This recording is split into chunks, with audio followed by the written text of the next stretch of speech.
Welcome, esteemed viewers, to a truly thrilling journey through the dark shadows of ancient history. For countless centuries, the chilling legend of drug-crazed killers leaping from high cliffs has haunted the world. But what if the incredibly dark tales of the Hashashin and their legendary paralyze were just a lie? Today, we finally uncovered the chilling truth behind the world's most deeply feared ancient secret order. A tiny shadow group of devoted men who utterly paralyzed massive empires with a single, swift blade. During the late 11th century, the sun-baked lands of the Middle East truly burned with constant war. The mighty Seljuk Empire ruled with an iron fist, completely crushing all who opposed their vast, dark reign. Yet, inside their magnificent golden palaces, powerful kings and elite generals trembled in total fear. A terrifying phantom menace had emerged from the rugged mountains, striking without warning or any mercy. No towering fortress was ever too strong, and no royal bedchamber was ever safe from the silent death. Trembling, powerful men began wearing heavy chainmail under their delicate silk robes, even while sleeping.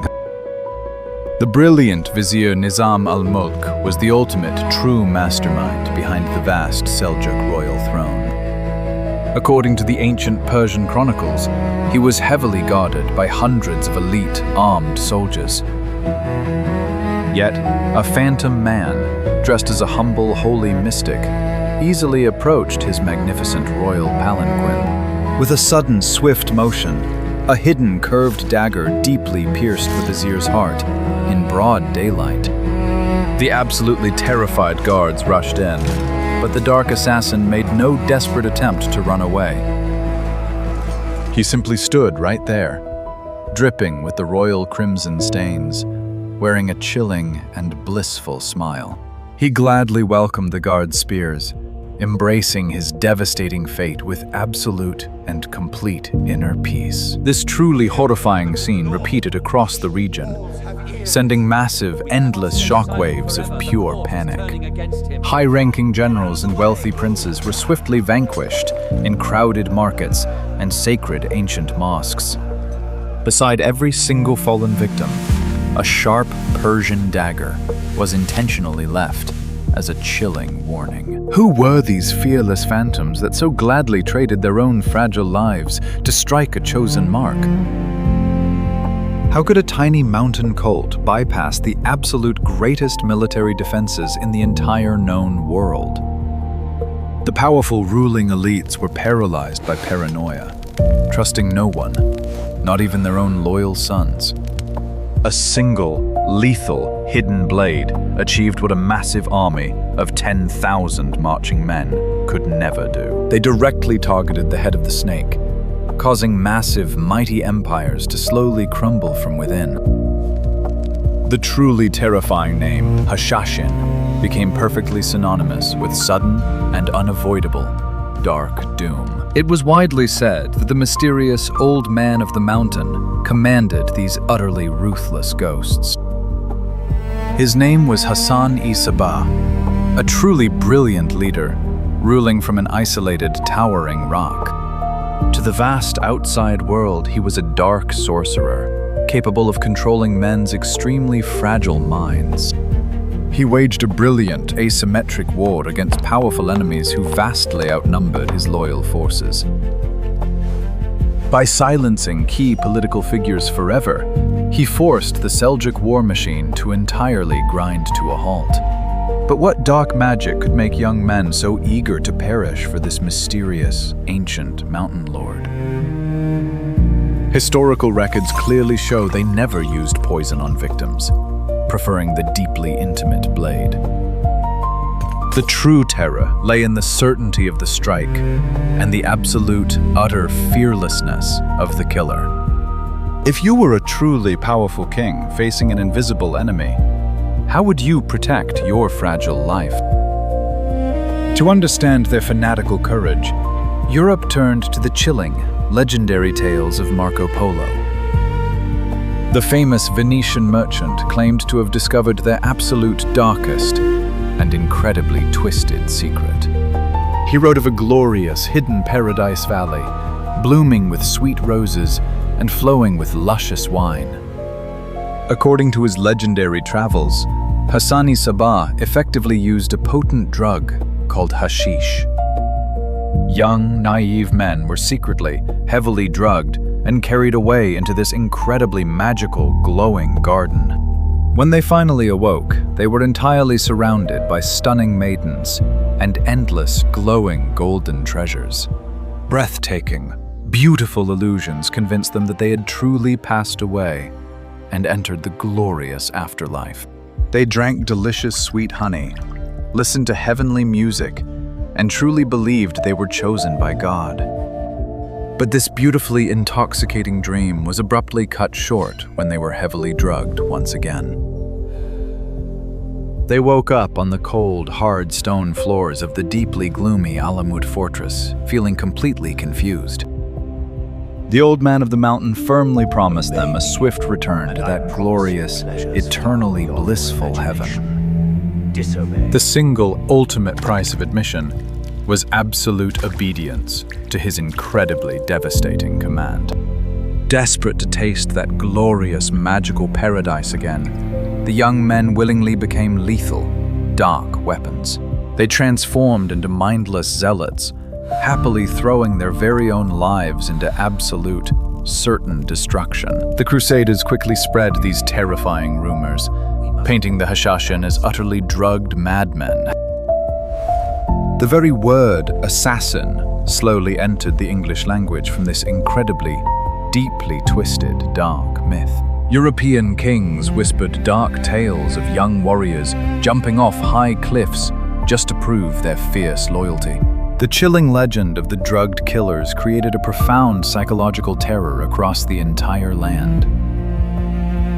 It was much easier to believe in dark magic than to face the extremely cold, brutal reality of their skill. Marco Polo's deeply gripping narrative truly captivated the entire Western world for many long centuries. The chilling image of the sinister, manipulating sorcerer became forever deeply etched in global history. Yet modern scholars have carefully examined the ancient, crumbling ruins of the mighty Alamut Fortress. They found absolutely no traces of a hidden valley, no secret gardens, and no rivers of sweet wine. In truth, the harshly freezing climate of the towering high mountains could never support such incredibly lush flora. So, if the intoxicating paradise was just a myth, what truly fueled their absolutely unmatched bravery? How did a deeply persecuted minority survive surrounded by massive, highly aggressive, marching armies? The Seljuk sultans launched massive, heavy sieges against their rocky strongholds time and time again. Yet the completely isolated Nizari Ismaili state bravely held its ground for nearly 2 entire centuries. They bravely built sophisticated water channels through solid stone to survive endless years of starvation. Behind the immensely thick fortress walls, a completely different, much colder reality was slowly taking shape. The ultimate, true story, hidden within ancient Arabic texts, is far more terrifying than the dark myth. Hassan-i Sabbah was not a drug-peddling wizard, but a highly disciplined, incredibly brilliant scholar. The Nizari Ismailis were a profoundly, deeply persecuted and entirely isolated religious cult. Facing total annihilation by the Seljuks, they simply could not afford to fight on the open battlefields. Hassan pioneered the most ruthlessly effective intelligence network of the entire medieval world. His warriors were known as fidai, which closely translates to those who sacrifice themselves for true faith. They were never brainwashed with hashish, but entirely driven by an unwavering, profoundly deep conviction. The old man fiercely demanded extreme asceticism, strictly banning all alcohol and earthly pleasures. He was so devoted to the law that he severely judged his very own sons for breaking the sacred rules. Training a true Fidai took many brutal, endless years of intense physical and deepest mental conditioning.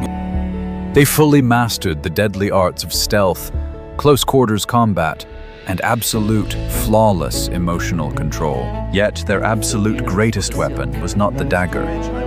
It was their incredible ability to fully blend in. These elite spies spent endless years learning foreign languages, local customs, and complex theology. A loyal Fidai could flawlessly disguise himself as a Christian monk or a truly wealthy silk merchant. They patiently served for many long years as loyal guards or trusted servants, waiting for the perfect strike. Sometimes Hassan did not even need to order a dark silencing to achieve and gain complete control. His utterly elite spies would quietly slip into the heavily guarded grand royal chambers at midnight. When the powerful Sultan finally awoke, he found a razor-sharp dagger firmly pinned to his soft pillow. A truly terrifying message was attached, offering a remarkably fragile piece in exchange for his life. This brilliant psychological warfare was a true masterpiece of unmatched medieval military strategy. They understood that removing one key leader was far more effective than ruthlessly decimating thousands. The Dark Assassins never fled, because their glorious, chosen martyrdom was the ultimate statement of faith. A captured Fidai would endure immense physical agony without ever revealing a single hidden secret. Their absolute silence fueled the terrifying myths, masking their tactical brilliance with dark sorcery. The Ismaili state truly thrived by forming shifting alliances and exploiting their rivals' deepest fears. Even the legendary Muslim commander Saladin reportedly woke up with a sharp blade placed near his head.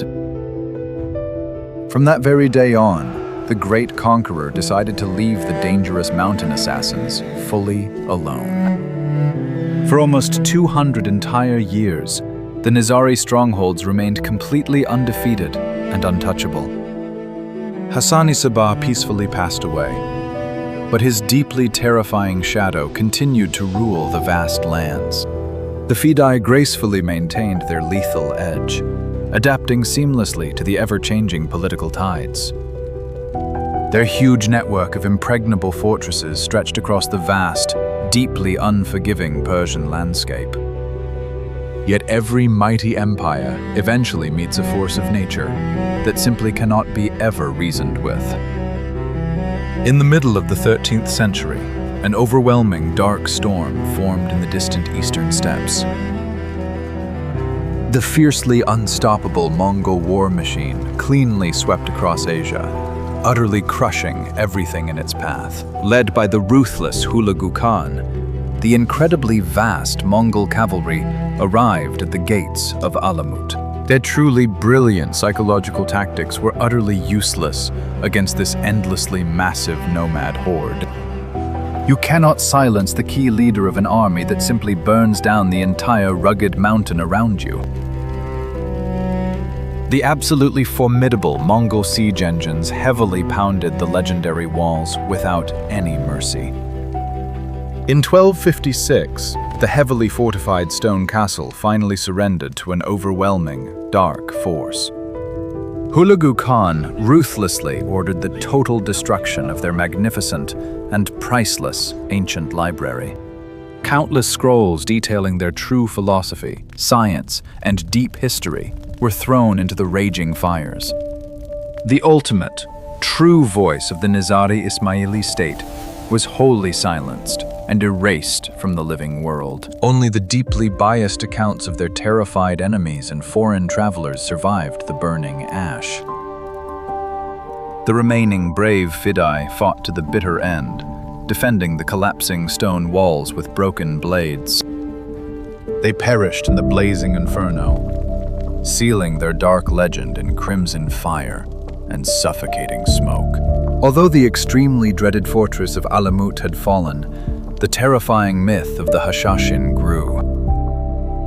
The few surviving members scattered across the vast continent, blending flawlessly back into the deep shadows. Their unmatched methods of stealth and espionage firmly laid the essential groundwork for modern intelligence. They proved that a severely outnumbered group could hold immense power through sheer psychological terror. The Hashashin did not rely on dark magic or mind-altering drugs to achieve their impossible goals. Their ultimate weapon was an unbreakable conviction and a deeply quiet willingness to embrace their end. By purely weaponizing fear itself, they successfully paralyzed the most heavily armed kingdoms of their time. Marco Polo's endlessly legendary stories painted them as brainwashed, delirious, and irrational madmen. Yet the extremely brutal truth reveals a highly organized network of devoted and intelligent scholars. Today, the magnificently haunting ruins of Alamut stand silently on the towering Alborz Mountains. The deeply harsh, biting winds continue to sweep through the broken stones, echoing the whispers of the past. They firmly remind us that ancient history is often written by the victors and colored by profound ignorance. The real, true assassins were not monsters from a fairy tale, but desperate men fighting a losing battle. Their chilling methods changed the course of global conflicts and the dark art of political silent strikes. When truly pushed to the absolute very brink of destruction, the human mind can forge the most terrifying weapons. The legendary Old Man of the Mountain clearly proved that an invisible idea is far deadlier than a drawn sword. The legendary Hashashin cleanly vanished, but their deeply dark legacy of mental warfare lives on forever. Were they utterly ruthless villains, or entirely brilliant strategists fighting to survive? Tell us below. Please firmly like, share, and completely subscribe to our channel for more hidden truths from the epic past.